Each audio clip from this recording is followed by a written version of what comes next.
حامدا ومصليا ومسلما أما بعد فأعوذ بالله من الشيطان الرجيم بسم الله الرحمن الرحيم قال الله تبارك وتعالى في القرآن المجيد والفرقان الحميد اقرأ باسم ربك الذي خلق خلق الإنسان من علق اقرأ وربك الأكرم الذي علم بالقلم وقال رسول الله صلى الله عليه وسلم إنما بعثت معلما أو كما قال صلى الله عليه وسلم رب اشرح لي صدري ويسر لي أمري واحلل عقدة من لساني يفقه قولي۔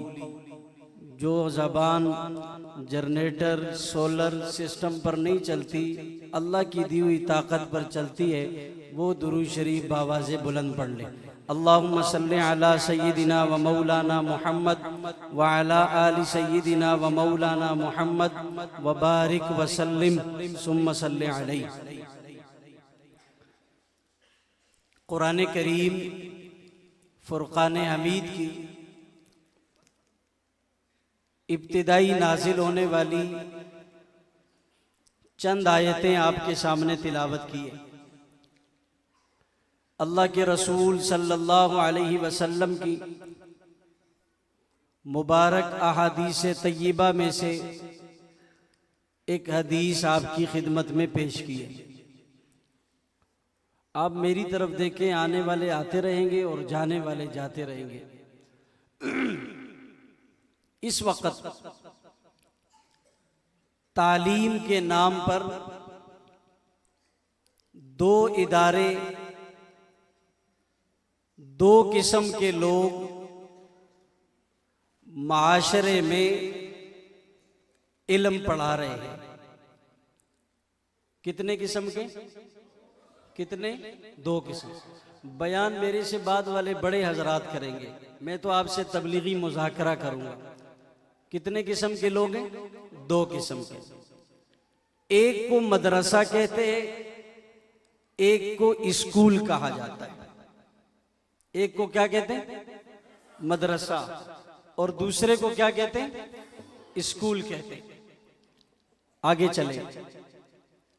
اسکول اور مدرسے کی دیوار پر ایک جملہ آپ کو لکھا ہوا ملے گا، طلب العلم فریضۃ علی کل مسلم۔ علم حاصل کرنا ہر مسلمان مرد اور عورت پر کیا ہے؟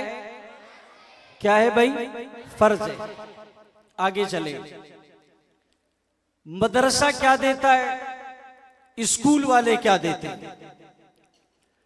اسکول سے فارغ ہونے کے بعد، کالج یونیورسٹی کا دور گزرنے کے بعد تیار شدہ جو لوگ ہوں گے ان کے نام کیا ہے؟ پروفیسر، انجینئر، ڈاکٹر، سائنسدان۔ یہی ہے کہ نہیں؟ وکیل، جج۔ اس کے علاوہ اسکول کالج سے آپ کو کوئی اور چیز نہیں ملے گی۔ ڈاکٹر ملے گا، سائنسدان ملے گا، وکیل، پروفیسر، انجینئر۔ آگے چلیں۔ ڈاکٹر ہماری ضرورت ہے، انجینئر ہماری ضرورت ہے، پروفیسر ہماری ضرورت ہے، جج ہماری ضرورت ہے، وکیل ہماری ضرورت ہے، مگر سب کی نہیں۔ مگر سب کی نہیں۔ انجینئر کا کام ہے نقشے بنانا۔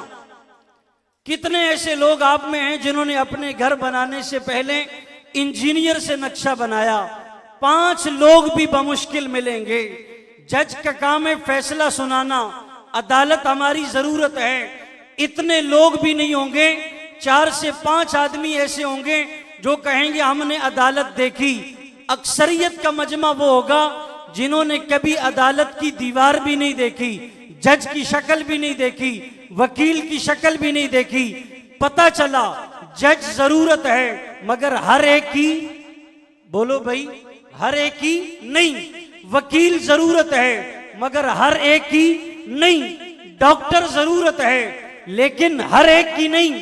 کتنے لوگ دنیا سے ایسے چلے گئے جنہوں نے نہ کبھی حکیم کی شکل دیکھی، نہ ڈاکٹر کی شکل دیکھی، نہ کسی دواخانے میں گئے. ڈاکٹر ضرورت ہے، حکیم ضرورت ہے، مگر ہر ایک کی ضرورت نہیں ہے. آگے چلیں. جس نے کلمہ پڑھا لا الہ الا اللہ محمد رسول اللہ، کلمہ پڑھنے کے بعد قرآن اس کی ضرورت ہے، چاہے وہ چھوٹا ہے یا بڑا ہے، چاہے وہ مسلمان ابھی ابھی ہوا ہے، چاہے وہ مسلمان پرانا ہے، چاہے وہ نو مسلم ہے، نیا مسلمان ہو رہا ہے، یا مسلمانوں کے گھر میں پیدا ہوا ہے. توجہ رکھنا، کس بھی کیٹیگری کا مسلمان ہے، قرآن اس کی ضرورت ہے. ڈاکٹر ہے تب، انجینئر ہے تب، پروفیسر ہے تب، اسی طرح سائنسدان ہے تب، پڑھا لکھا ہے تب، جاہل ہے تب، بڑے عہدے پر ہے تب، شہرت والا ہے تب، کوئی واقف نہیں ہے تب. ہر حال میں صبح شام زندگی کے ہر گوشے میں قرآن اس کی کیا ہے بھائی؟ ضرورت. قرآن کے بغیر گزارا نہیں. آگے چلیں. میں نے ایک جملہ عرض کیا، میں نے کہا اسکول کی دیوار پر بھی یہ لفظ آپ کو لکھا ہوا ملے گا، علم حاصل کرنا ہر مسلمان مرد عورت پر فرض ہے. مدرسے کی دیوار پر بھی یہ جملہ آپ کو لکھا ہوا ملے گا، علم حاصل کرنا ہر مسلمان مرد اور عورت پر فرض ہے. فرض کی تعریف کیا ہے؟ آسان لفظوں میں عرض کرتا ہوں. فرض وہ ہوتا ہے جس میں 3 چیزیں پائی جائیں. کتنی؟ 3 چیزیں. نمبر 1، فرض کو چھوڑنے والا گناہگار ہوتا ہے، فرض کو چھوڑنے والا. نمبر 2، فرض کو ہر حال میں پورا کرنا ضروری ہوتا ہے. نمبر 3، فرض کا انکار کرنے والا کافر ہوتا ہے. فرض میں کتنی چیزیں ہوتی؟ 3 چیزیں. فرض کو پورا کرنا ہر حال میں ضروری ہے. بھئی یہ بتائیں نماز فرض ہے یا نہیں؟ فرض ہے نا، تو نماز کا پورا کرنا بھی ہر حال میں ضروری ہے. نمبر 2، فرض کو چھوڑنے والا گناہگار ہوتا ہے. تو کیا خیال ہے، نماز کو چھوڑنے والا کیا ہوگا؟ گناہگار ہوگا. نمبر 3، فرض کا انکار کرنے والا کافر ہوتا ہے. اگر کوئی آدمی یہ کہے میں نماز کو نہیں مانتا تو کیا خیال ہے، مفتیان یہ فتویٰ دیں گے یہ مسلمان ہے یا کافر؟ کیا فتویٰ آئے گا؟ بولیں بھائی کیا فتویٰ ہوگا؟ کافر ہوگا. فرض میں یہ 3 چیزیں پائی جانا ضروری ہے. میں نے اسکول کی دیوار پر یہ جملہ لکھا ہوا دیکھا، علم حاصل کرنا فرض ہے. پتہ یہ چلا کہ فرض میں یہ 3 چیزیں ہوتی ہیں، جس کا کرنا ضروری، جس کو چھوڑنے سے گناہگار، جس کا انکار کرنے والا کافر. اب آپ سے میں سوال کرنے لگا ہوں، آپ میں کتنے لوگ ایسے ہیں جو سائنس کا علم جانتے ہیں؟ کتنے لوگ ایسے ہیں جو ریاضی کا علم جانتے ہیں؟ کتنے لوگ ایسے ہیں جو فلکیات کا علم جانتے ہیں؟ کتنے لوگ ایسے ہیں جو الجبرا کے سوالات جانتے ہیں؟ چند ایک لوگ بھی نہیں نکلیں گے. پتہ یہ چلا یہ جو عبارت لکھی ہوئی ہے، یہ جو تعریف لکھی ہوئی ہے کہ علم حاصل کرنا ہر مسلمان مرد عورت پر فرض ہے. سوال یہ پیدا ہوتا ہے علم کہتے کس کو ہے؟ ہم نے قرآن کے دروازے پر دستک دی، قرآن سے ہم نے پوچھا اے اللہ کے کلام آپ علم کسے کہتے ہیں؟ پھر قرآن خود کہتا ہے هل يستوي الذين يعلمون والذين لا يعلمون. کیا ایک آدمی ایک چیز کا علم رکھتا ہے، دوسرا آدمی اس چیز کا علم نہیں رکھتا؟ کیا دونوں برابر ہو سکتے ہیں؟ دونوں کا مرتبہ ایک ہو سکتا ہے؟ قرآن کہتا ہے دونوں کا مرتبہ ایک ہو سکتا نہیں. ایک اسکول کے لڑکے نے سوال کیا، اس نے کہا مولانا آپ یہ کہتے ہیں جاننے والا اور نہ جاننے والا دونوں برابر؟